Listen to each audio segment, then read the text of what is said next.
sache que tu es le choix de Dieu. Amen. Le plus souvent, nous sommes confrontés à certaines situations, des situations difficiles, des difficultés qui ont tendance à nous suivre chaque année, des difficultés qui créent en nous le doute de qui est Dieu pour nous, ou le doute de ce que Dieu, alléluia, doit faire dans notre vie, le doute en ce qui concerne sa promesse ou ses promesses, le doute en ce qui concerne sa puissance, le doute en ce qui concerne son amour. Et souvent nous nous posons la question, mais est-ce que Dieu me voit?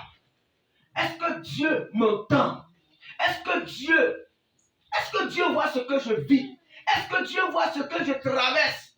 Est-ce que Dieu n'entend pas les moqueries? Est-ce que Dieu n'est pas témoin, alléluia, de tout ce que je vis? La Bible déclare que ses oreilles ne sont pas dures pour nous entendre. La Bible déclare qu'il n'est pas aveugle pour ne pas nous voir. Alléluia. Mais comment se fait-il que ce genre de situation se manifeste dans ma vie, dans mon foyer, dans mon travail, dans mes activités? Mais ce Dieu ne voit-il pas ce que je vis? Voilà pourquoi Dieu, dans sa grâce, a permis que nous puissions partager ce thème qui est « Sache que tu es le choix de Dieu ». Ce n'est pas « tu seras le choix de Dieu ».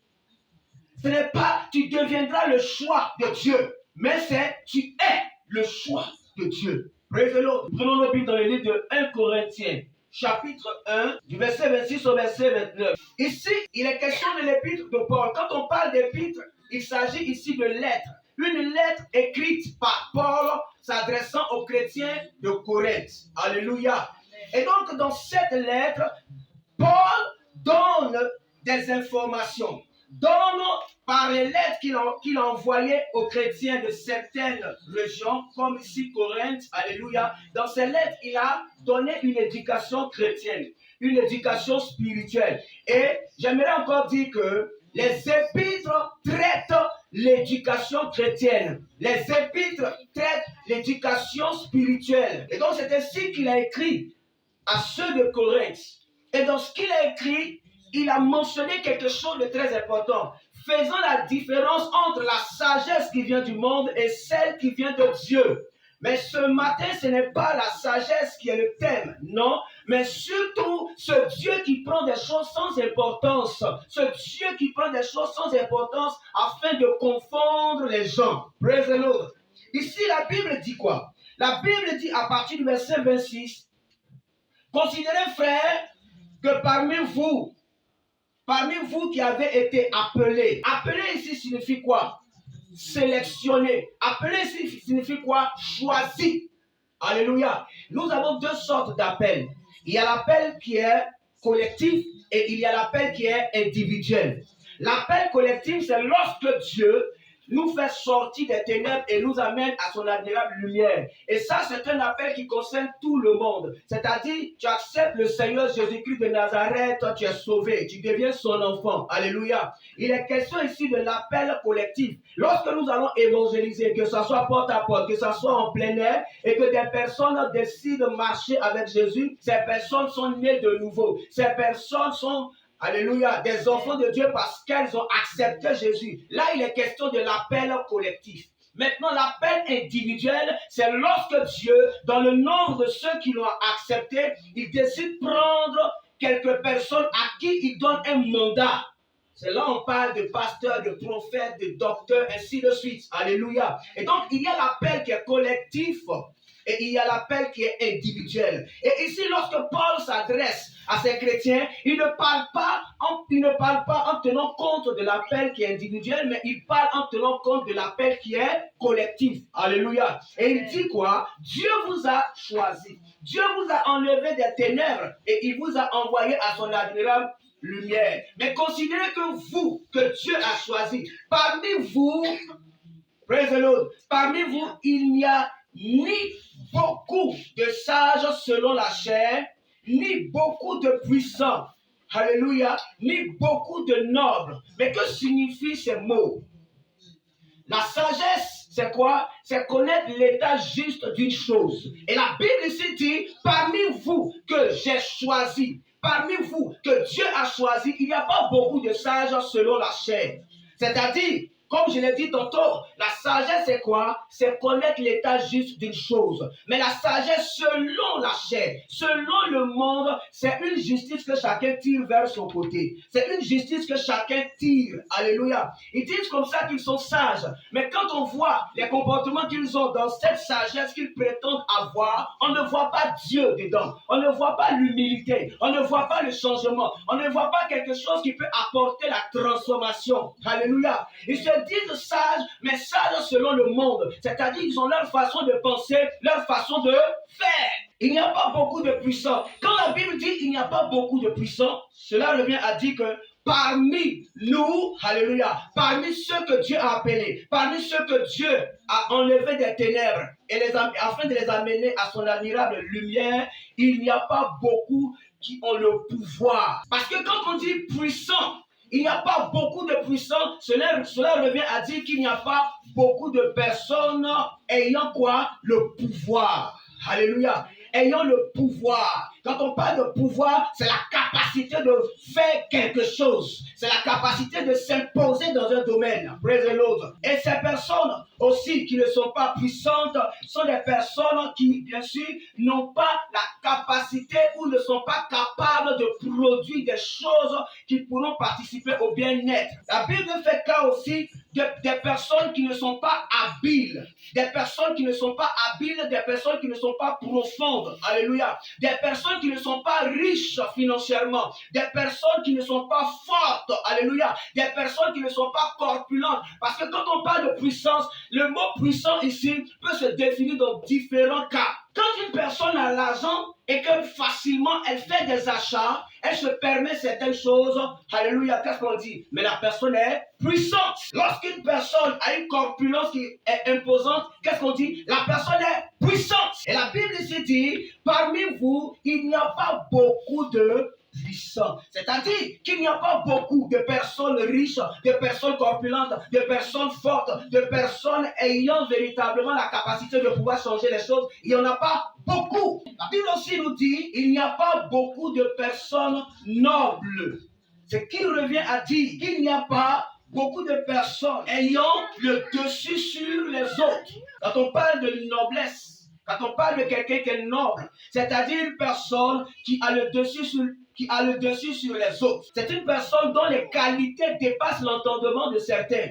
C'est une personne dont les vertus, c'est une personne dont les capacités de pouvoir changer les choses dépassent l'entendement des autres. Alléluia. Quand on dit qu'une personne est noble, c'est-à-dire qu'elle dépasse la mêlée. Alléluia. Elle dépasse ce qui est commun à tous. Alléluia. Une personne noble, c'est une personne qui a la majesté. Praise the Lord. La majesté. C'est une personne, quand elle chante, par exemple, tout le monde est étonné de ce qui sort de sa bouche. Alléluia. Et donc, quand on parle d'une personne noble, c'est des qualités qui dépassent le commun des mortels. C'est des qualités qui sortent de l'ordinaire. Alléluia. Et donc, c'est comme valoriser la personne en disant que tu es noble. Pourquoi? Parce que de la vie de cette personne sortent des qualités qui dépassent l'entendement. Pour certains cas. La Bible dit qu'il n'y a pas beaucoup de nobles. C'est-à-dire qu'il n'y a pas beaucoup de personnes dont les qualités dépassent, alléluia, les autres personnes comme elles. Il continue encore pour dire,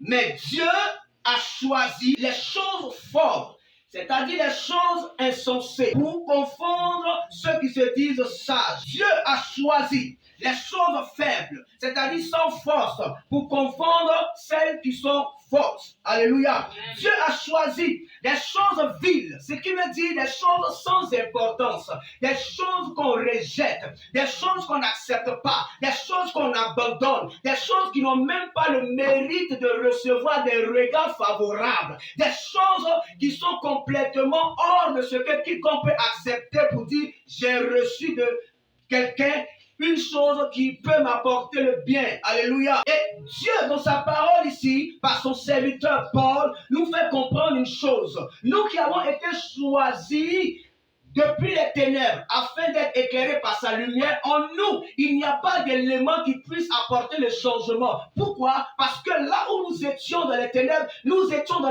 l'incapacité de pouvoir produire des choses, dans l'incapacité de pouvoir changer l'histoire, dans l'incapacité de pouvoir apporter la transformation, dans l'incapacité de pouvoir nous faire sortir des situations que nous traversons. Alléluia. Même si tu ne sais pas parler, Dieu choisit Moïse et il envoie Moïse sauver Israël, parler à Pharaon. Moïse dit, mais tu sais que je ne sais pas parler. Pourquoi? Parce que Moïse était un bègue. Et quand on écoute, on ne comprend pas trop. Dieu dit, je sais que tu ne sais pas parler. Je sais que tu as un problème oratoire. Je le sais. Mais tu es mon choix.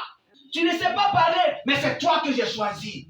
Regardez un peu Moïse. Lorsque Moïse est né à une période où, à cause de la croissance numérique, alléluia, de la population d'Israël étant en Égypte, le pharaon de ce temps a dit, si nous laissons ces personnes-là se développer, ils vont prendre le dessus sur nous. Et donc, dès maintenant, tuer les enfants mâles depuis l'accouchement. Tuer les enfants mâles dès l'instant où ils sortent du ventre de leur maman. Si les sages-femmes constatent que ce sont des garçons, que ces sages-femmes tuent les enfants. Et c'est ainsi que la mère de Moïse, au milieu de toute cette situation vraiment amère, elle a déposé l'enfant dans un panier et déposé le panier sur l'eau. Hey, my God. Voilà pourquoi il porte le nom de Moïse. Moïse signifie celui qui est tiré de l'eau. Je ne sais pas où tu es né. Je ne sais pas les difficultés que ta famille connaît. Je ne sais pas les difficultés que ton père, ta mère, tes oncles ont connues ou connaissent. Mais une chose est sûre, tu es le choix de Dieu. Mettre un enfant dans un panier et le placer sur l'eau. Il y a quoi dans l'eau? Il peut y avoir des crocodiles, des serpents. Il peut y avoir toutes sortes de situations. Mais Dieu a conduit l'enfant vers la fille de Pharaon, petit à petit, jusqu'à ce que celle-ci voie l'enfant dans le panier. Elle a vu le panier, elle a entendu les pleurs. Elle ouvre le panier, elle voit, voici un joli bébé. Mais un bébé, depuis quand l'eau peut donner un enfant? L'eau ne donne pas des enfants. L'eau ne donne pas des enfants. Si tu veux un enfant, ne va pas vers les eaux. Si tu veux un enfant, cherche Dieu. Car c'est Dieu qui donne les enfants. Alléluia. C'est Dieu qui donne les enfants. L'eau ne donne pas les enfants. Cette femme pouvait penser un seul instant que, mais le Nil m'a sauvé. Le Dieu du Nil m'a sauvé parce que cette eau s'appelle le Nil. Le Dieu du Nil m'a sauvé. Cette femme pouvait penser comme ça. Alléluia. Oui, mais ce n'était pas le cas parce qu'elle ne savait même pas d'où l'enfant venait. Jusqu'à ce que la grande sœur de Moïse, étant à côté pour voir l'évolution des choses, vienne vers elle pour dire, si tu veux allaiter l'enfant, voici telle personne. Et elle va prendre la maman de Moïse pour que cette mère puisse s'occuper de son propre enfant. Et la fille de Pharaon, ne sachant pas que c'était la mère, et c'est bien après qu'elle a su. Moïse, son début n'est pas important, son milieu n'est pas important, mais c'est la fin qui est importante. Sache que tu es le choix de Dieu. Ce n'est pas d'où tu viens qui est important, ce n'est pas ce que tu as traversé qui est important. Il ne faut pas te définir par rapport à ce que tu traverses. Ne te définis pas par rapport à d'où tu viens. Ne te définis pas par rapport à la situation que tu as traversée. Laisse-moi te dire quelque chose. Chacun a sa destinée. Est-ce que je parle à quelqu'un? Amen. Même si tu ne sais pas parler, même si tu es issu d'une famille où je ne sais pas, les malédictions sont à répétition, les morts sont à répétition, les morts prématurés, sache que tu es le choix de Dieu. Même si comme David, tu n'es pas puissant, même si tu n'es pas puissant, David, un enfant qui croise Goliath, même si tu n'es pas comme Goliath en face des défis qui se lèvent devant toi, sache que tu es le choix de Dieu. David était où? Quand il y a des trucs bizarres à faire, on dit va faire. Il y a des corvées, faut partir. On doit perdre les brebis, on dit petit, prends les brebis là, rentre en brousse avec eux. On ne se soucie même pas de lui. Les serpents qui sont là-bas, les lions, les animaux, ce n'est pas leur problème. Lui, petit, là, il va entrer avec les brebis dans la brousse. Alléluia. Quelles que soient les corvées qu'on te fait faire, quelle que soit l'injustice qu'on manifeste à ton égard, quelle que soit l'injustice à ton encontre, sache que tu es le choix de Dieu. Qui connaissait David? David n'était pas le choix premier, non, pour décanter une situation, non. Mais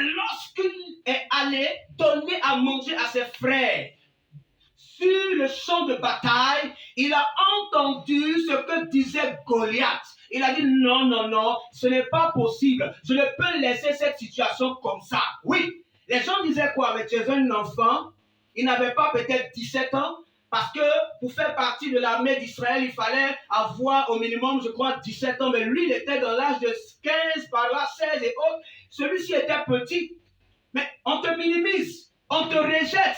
Oui, on te rejette, on te minimise. Minimisé peut-être par tes patrons, par tes supérieurs, minimisé par tes parents, minimisé par les gens de ta génération, minimisé par ceux de ton quartier, minimisé par ceux-là même qui connaissent ta valeur, mais qui te piétinent ta dignité. Mais sache que tu es le choix de Dieu.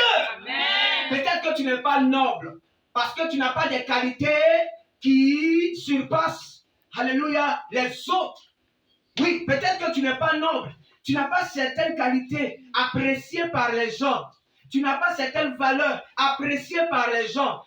On t'enseigne que tu te minimises. On t'enseigne que tu te bloques dans un état d'esprit qui, au contraire, t'enfonce dans des problèmes. Est-ce que je parle à quelqu'un? Peut-être que tu n'es pas puissant. David n'était pas corpulent. David n'était pas musclé. Alléluia. Mais c'était le choix de Dieu. Ne regarde pas à tes incapacités. Ne regarde pas à tes limites. Non. Gédéon, qu'est-ce qu'il a dit? Il a dit à Dieu, je suis le plus petit. Alléluia. Je suis le plus petit de la maison de mon père. Et puis nous sommes les plus pauvres. Et c'est moi que tu viens choisir. Dieu dit, j'ai vu les riches, mais c'est toi que je suis venu prendre. Tu es le plus petit de ta famille, c'est vrai. En d'autres termes, tu es limité. Tu es limité. Alléluia. Les hommes de ce monde, quand ils te regardent, ils ne voient rien en toi qui puisse apporter quelque chose dans leur vie. Ils ne voient même pas en toi tous les éléments qu'il faut pour changer des situations. Non, comme Gédéon. Peut-être que tu es limité, mais sache que tu es le choix de Dieu. Jérémie, Dieu le choisit pour dire, va, parle à Israël, pour que Israël soit libéré. Il arrive là-bas, il leur parle. C'est la même nation d'Israël qui persécute encore Jérémie. Mais comment se fait-il que ceux à qui je veux faire du bien, ce sont eux encore qui me font du mal? Il y a des situations où quand toi-même tu regardes le problème, tu te demandes si Dieu existe. Jérémie a été choisi par Dieu. Mais arrivé à un certain moment, il s'est posé la question, mais serais-tu pour moi une source trompeuse? À chaque fois que je me réveille, je vais dans ma cuisine, j'ouvre le robinet. L'eau là, je n'ai pas besoin de savoir si c'est propre ou pas, si c'est pur ou pas. Automatiquement, je mets le verre, je bois, n'est-ce pas? Je n'ai pas besoin d'aller à la Sodeci pour demander si le château d'eau a été bien lavé. C'est quel produit vous avez mis dedans? Non, automatiquement, quand je vais me laver, paf, je mets l'eau sur moi. Quand je veux me brosser, paf, je prends de l'eau. N'est-ce pas? Est-ce qu'on cherche à savoir si l'eau est pure ou pas? Non. Automatiquement, mais pourquoi on a la foi? On croit que l'eau est pure, alors que ça peut ne pas être pur. Peut-être qu'ils ont mis un produit là-bas, on ne sait pas. Pourquoi c'est automatique? Parce qu'on se dit que Dieu a choisi que les choses soient comme ça. Mais arrivé à un certain moment, Jérémie a regardé, il dit, serais-tu pour moi une source trompeuse? C'est-à-dire, est-ce que je dois me mettre devant le robinet et dire, est-ce que c'est propre? Est-ce que c'est pas propre? Je vais voir avec le microscope s'il n'y a pas de microbe. Est-ce que si je bois là, ça pourra me faire du bien? Jérémie s'est retrouvé dans une situation où il a commencé à douter de ce Dieu. Et il a posé la question, serais-tu pour moi une source trompeuse? Waouh! La Bible déclare que Jésus-Christ est le chemin, la vérité et la vie. Quand on vient sur le chemin qui est Jésus, on ne vient pas pur. On ne vient pas pur. On ne vient pas, je ne sais pas, juste. On ne vient pas transformer. Non. C'est au fur et à mesure que Dieu fait le travail. Voilà pourquoi la Bible dit qu'il est le chemin, il est aussi la vérité. Et la vérité est le laboratoire où quand on entre, Dieu, par sa parole, nous sculpte. Alléluia. Dieu, par sa parole, nous donne un état d'esprit comme lui, il veut. Alléluia. La Bible nous parle de quelqu'un qui a dit à Jésus, moi, je ne vais jamais te laisser. Moi, je ne vais jamais t'abandonner. Moi, je ne vais jamais t'oublier. Mais, lorsqu'on a attrapé Jésus-Christ, il a été le premier à régner Jésus. Pierre. Je ne sais pas la faiblesse que tu traverses. Je ne sais pas la faiblesse de ta vie. Peut-être qu'actuellement, tu es dans une position qui n'est pas bonne devant Dieu. Pierre a régné Jésus. Alléluia. Mais lorsque Pierre entrait au-dedans de lui et qu'il s'est repenti, praise the Lord, il a été récupéré par Dieu. Je ne sais pas ce que tu vis. Peut-être que ta vie n'est pas correcte selon la parole de Dieu. Mais sache que tu es le choix de Dieu. Pierre est le choix de Dieu. Malgré ce qui s'est passé, car il peut arriver qu'il y ait des situations, mais il ne faudrait pas que ces situations t'amènent à rester, alléluia, par terre. Il ne faudrait pas que ces situations t'amènent à ne plus prier. Il ne faudrait pas que ces situations t'amènent à ne plus faire appel à Dieu. Il ne faudrait pas que ces situations t'amènent à ne plus croire en Dieu. Non! Sache que tu es le choix de Dieu. Il y a un homme du nom de Zachée. Zachée, collecteur d'impôts, détesté par les gens. Parce que quoi? Zachée prenait plus que ce qu'il devait prendre. Alléluia. La corruption au summum. Jésus-Christ de Nazareth parle à Zachée pour dire, mais descends de ce sycomore parce que c'est sur toi que je vais. Les gens ont dit, mais comment est-ce que lui peut entrer dans la maison de cet incirconcis avec les vols qu'il fait? Il nous vole de l'argent, il nous trompe ici. Alléluia. Mais comment est-ce qu'il peut rentrer dans cette maison? Mais qui a dit que Dieu pense comme les hommes? Qui a dit que Dieu voit comme les hommes? Qui a dit que Dieu parle comme les hommes? Peut-être qu'il n'y a pas de puissant. Peut-être qu'il n'y a pas de noble. Mais sache que tu es le choix de Dieu. Et parce que tu es le choix de Dieu, alléluia, l'Éternel te donnera la capacité de pouvoir t'en sortir. Parce que tu es le choix de Dieu, l'Éternel te donnera la capacité de pouvoir changer ta vie. Parce que tu es le choix de Dieu, l'Éternel te donnera la capacité de pouvoir transformer les choses autour de toi. Est-ce qu'on peut me dire Amen? Amen. La Bible déclare, dans le livre de Philippiens chapitre 4, le verset 12 et le verset 13, c'est Paul qui parle. Je sais vivre dans l'humiliation, c'est-à-dire quand les gens m'humilient, me piétinent, je sais vivre dans cette situation. Je sais vivre, c'est-à-dire je maintiens ma position d'enfant de Dieu et je ne laisse pas quelqu'un, alléluia, m'enlever du chemin qui est Jésus. Est-ce que je parle à quelqu'un? Il faut savoir vivre lorsqu'il y a les humiliations viendront, les moqueries viendront, les gens vont te piétiner, ta dignité sera bafouée. Mais comment tu te comportes lorsque ce temps arrive? C'est une période qui arrivera, c'est une période que tu vas connaître. Mais comment tu dois te comporter? Paul ici dit, j'ai appris à vivre.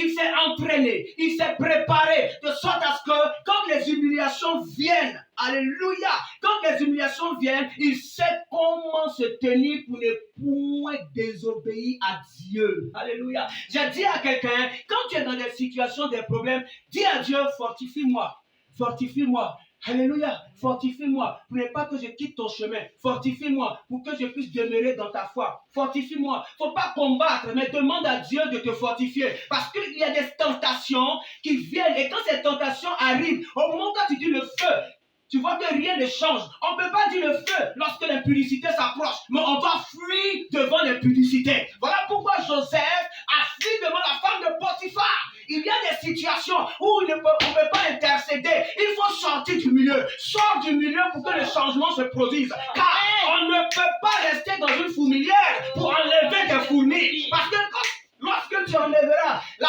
fourmi qui est au niveau du pied, il y a une autre qui est déjà sur ta tête. Quand tu enlèves celle qui est sur ta tête, il y a une autre qui est quelque part où je ne veux pas dire. Toi-même, tu vois que la situation est compliquée. Alléluia. Mais il faut quitter la fourmilière pour que les fourmis puissent dégager de ta vie. Ce qui se passe au niveau des chrétiens, c'est qu'ils ne savent pas aborder les situations. Il y a des situations qui arrivent, mais comment tu dois aborder la situation?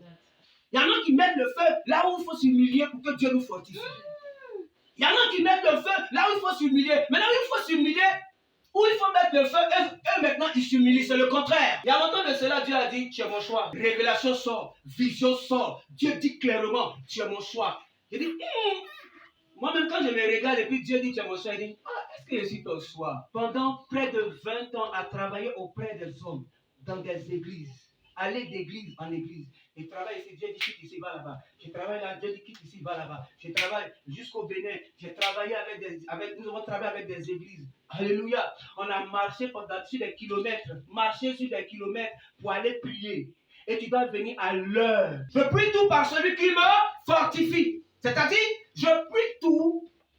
Je pourrais tout atteindre.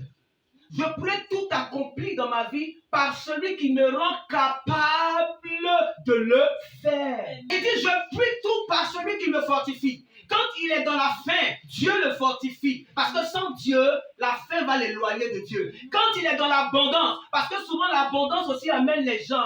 Quand il y a climatiseur, on ne veut plus prier. Mais quand il fait chaud, c'est là on intercède beaucoup. Mais pourquoi tu intercèdes quand il y a problème? Et puis quand il n'y a plus de problème, tu n'intercèdes pas. Un homme de Dieu a dit quelque chose. Si tu ne pries pas maintenant, tu vas beaucoup prier demain.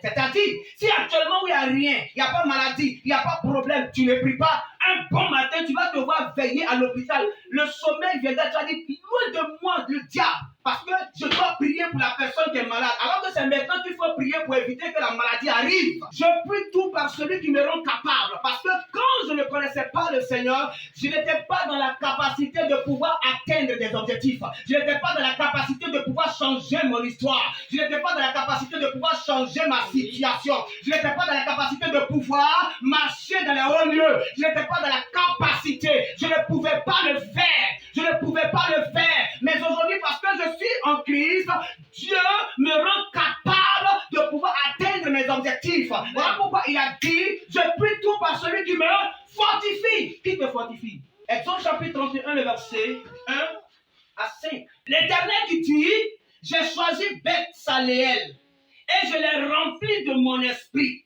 Je lui ai donné l'intelligence. Je lui ai donné la sagesse. Alléluia.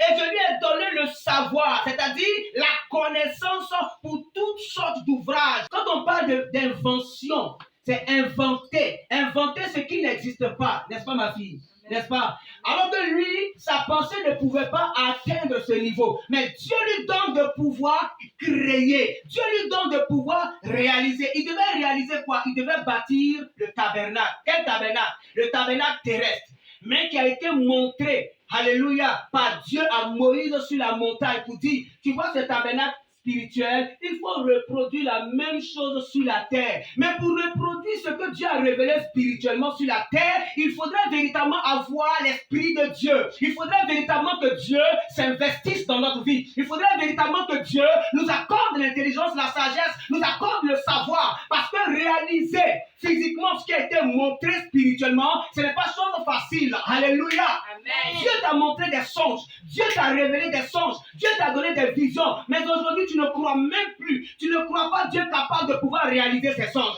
Tu ne crois pas Dieu capable de pouvoir réaliser ses visions. Tu ne crois pas Dieu capable de pouvoir réaliser ses promesses. Tu ne crois pas Dieu capable de pouvoir réaliser les prophéties qu'il t'a données. Tu ne crois pas Dieu capable de pouvoir réaliser ce qu'il t'a révélé. Alléluia. Dieu sait que tu ne peux pas de toi-même réaliser les choses spirituelles sur terre. Voilà pourquoi il a envoyé son Fils. Voilà pourquoi il a envoyé le Saint-Esprit. Et le Saint-Esprit en toi te donne tout ce que tu n'avais pas. Le Saint-Esprit en toi te donne tout ce que tu n'avais pas. Il a dit, je t'ai donné de pouvoir inventer. Laisse-moi te dire quelque chose. Même si tu n'es pas allé loin dans les études, même si tu n'es pas allé à l'école, l'Esprit de Dieu te donnera de pouvoir créer des choses qui ne sont pas encore. Tu es responsable d'une entreprise. Dieu t'a parlé, Dieu t'a montré en son, c'est clair.